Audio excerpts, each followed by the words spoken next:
आज किस्सा एक मुलाकात का दो अजीम शख्सियतों के बीच। हुआ यूं कि अलीगढ़ मुस्लिम यूनिवर्सिटी के संस्थापक सर सैयद अहमद खां को एक रोज खबर लगी कि शहर में गालिब पधारे हैं। गालिब रामपुर से दिल्ली लौटते हुए एक सराय में ठहरे थे। सर सैयद फौरन मिलने पहुंचे और गालिब का हाथ पकड़ अपने घर ले गए। गालिब गए तो साथ में शराब की बोतल भी गई। बोतल इश्क थी या शायद जरूरत। गालिब ने बोतल को घर में उस जगह रखा जहां हरदम उनकी नजर में रहे, लेकिन इसमें खतरा भी था। निगाह सिर्फ गालिब के पास तो नहीं थी, सर सैयद के घर जितने मेहमान आते उन सब की नजर बोतल पर पड़ती। सर सैयद मुसलमानों के रहनुमा थे, सच्चे ईमान के झंडा बरदार समझे जाते थे, सो उनको ये बात गवारा ना हुई। मौका मिलते ही गालिब की निगाह से बचते हुए उन्होंने बोतल एक अलमारी में छुपा दी। इसके बाद क्या हुआ जानेंगे आज की किताबी बातें के इस एपिसोड में। नमस्कार, मेरा नाम दिव्यांशी सुमराव है। आप देख रहे हैं हमारा डेली शो किताबी बातें, जिसमें होती है रोज की एक किताब। और इसी कड़ी में आज की किताब है मशहूर पत्रकार राजकुमार केसवानी की किताब कशकोल, जिसमें उर्दू साहित्य के कई शायरों और लेखकों के किस्से हैं। राजकुमार केसवानी ने 1984 की भोपाल गैस त्रासदी के बारे में अखबारों से 2.5 बरस पहले ही चेता दिया था। उन्होंने मुगल आजम फिल्म के बनने पर भी एक सुंदर किताब लिखी है। लौटते हैं चचा गालिब पर। तो बोतल तो अब छिपा दी गई थी। कुछ देर बाद जब गालिब की नजर गई तो उन्होंने बोतल को नदारद पाया। गालिब के चेहरे पर शिकन देख सर सैयद फौरन समझ गए और उनसे बोले, हुजूर आपकी चीज महफूज एकदम सही सलामत है। मामला इतने पर शांत नहीं हुआ, होता भी कैसे। और गालिब तो फिर गालिब थे, और ये कोई जामे सिफाल यानी मिट्टी का प्याला तो था नहीं कि अगर टूट गया हो तो बाजार से ले आएंगे। बोतल उनके लिए सागर ए जम से ज्यादा कीमती थी। सो सर सैयद से बोले, जो हाथ को जुम्बिश नहीं आंखों में तो दम है, बोतल देखे बिना सुकून ना आएगा। सैयद उन्हें अलमारी तक ले गए और बोतल दिखाई। बोतल देखकर आंखों में तरावट भी लौट आई और हाथ में जुम्बिश भी। गालिब ने बोतल उठाए, उठाते ही सर सैयद की तरफ मुड़कर पूछा, साफ साफ कहो किसने पी है।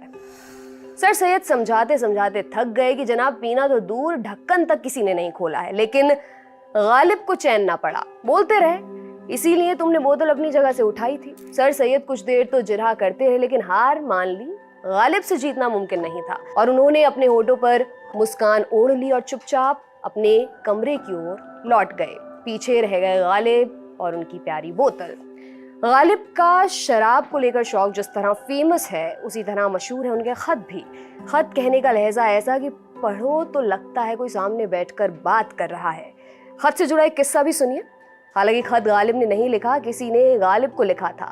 खत जब पहुंचा उस वक्त गालिब खाना खा रहे थे। उनके शागिर्द जिनका तखल्लुस हाली था वहीं मौजूद थे।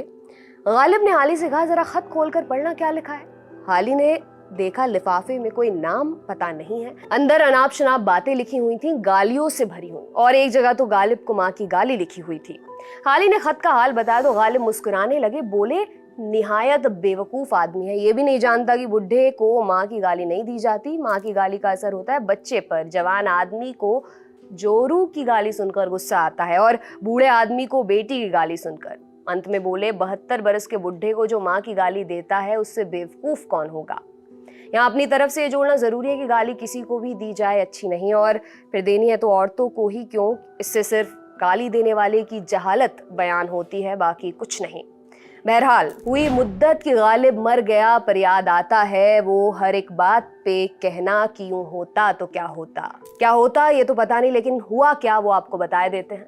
गालिब की मौत के तकरीबन 100 साल बाद गालिब पर पहली फिल्म बनी, मिर्जा गालिब नाम से। ये फिल्म बनाई थी सोहराब मोदी ने। किस्सा यूं कि उन दिन सोहराब अपनी महत्वाकांक्षी फिल्म झांसी की रानी की असफलता से गमजदा थे। एक रोज पुरानी कोठरी में कुछ ढूंढ रहे थे कि उनके हाथ एक स्क्रिप्ट लगी जिसे लिखा था सादत हसन मंटो ने। मंटो गालिब के मुरीद थे, लेकिन किसी निर्माता को अपनी स्क्रिप्ट पर फिल्म बनाने के लिए राजी नहीं कर पाए। लिहाजा ये स्क्रिप्ट उन्होंने सोहराब मोदी को दे दी। मोदी ने कई साल इसे अपनी अलमारी में रख छोड़ा। फिर 1954 में उन्होंने इसी स्क्रिप्ट के आधार पर फिल्म बनाई जो सुपरहिट रही। फिल्म में गालिब बने थे भारत भूषण और सुरैया ने किरदार निभाया था गालिब की माशूका का, जिसे गालिब अपने खत में सितम पेशा डोमनी कहकर बुलाते हैं। बहरहाल, फिल्म ने पैसा तो खूब कमाया, लेकिन सेंसर की नजर भी इस पर पड़ी। सेंसर ने कहा, फिल्म में सुरैया ने बदन उघाड़ू कपड़े पहने हैं। अंत में जब पीएम नेहरू ने दखल दिया तो जाकर फिल्म सेंसर के पंजे से छूट पाई। नेहरू ने खुद भी फिल्म देखी और देखकर इतने खुश हुए कि सुरैया से बोले, लड़की तुमने तो गालिब को दोबारा जिंदा कर दिया। प्रधानमंत्री की बात हुई तो गालिब के मुरीदों में नेहरू अकेले नहीं थे। 1998 की ये बात है। अटल बिहारी वाजपेयी गालिब इंटरनेशनल सेमिनार में बतौर मुख्य अतिथि शामिल हुए और भाषण के दौरान बोले, अहद मुगलिया ने हिंदुस्तान को 3 चीजें दी हैं, ताजमहल, उर्दू जुबान और गालिब की शायरी। इस सेमिनार में सुरैया ने भी शिरकत की थी, जो तब काफी बुजुर्ग हो चुकी थी। वाजपेयी ने उन्हें अपने हाथों से अवार्ड दिया और बोले, मैं आपका फैन हूँ, मिर्जा गालिब कई बार देखी और उसकी गजलें अब तक सुनता हूँ। हम भी गालिब की एक गजल के साथ आपसे विदा लेते हैं। दिले नादां तुझे हुआ क्या है, आखिर इस दर्द की दवा क्या है, हमें मुश्ताक और वो बेजार, या इलाही ये माजरा क्या है, मैं भी मुंह में ज़बां रखता हूँ, काश पूछो कि मुद्दा क्या है। इसी किस्से के साथ इस एपिसोड को यहीं पर हम समाप्त करते हैं। आपके लिए एपिसोड लेकर आए थे हमारे साथी दीपक और कमल। देखते रहिए दी लल्लन टॉप। बहुत बहुत शुक्रिया।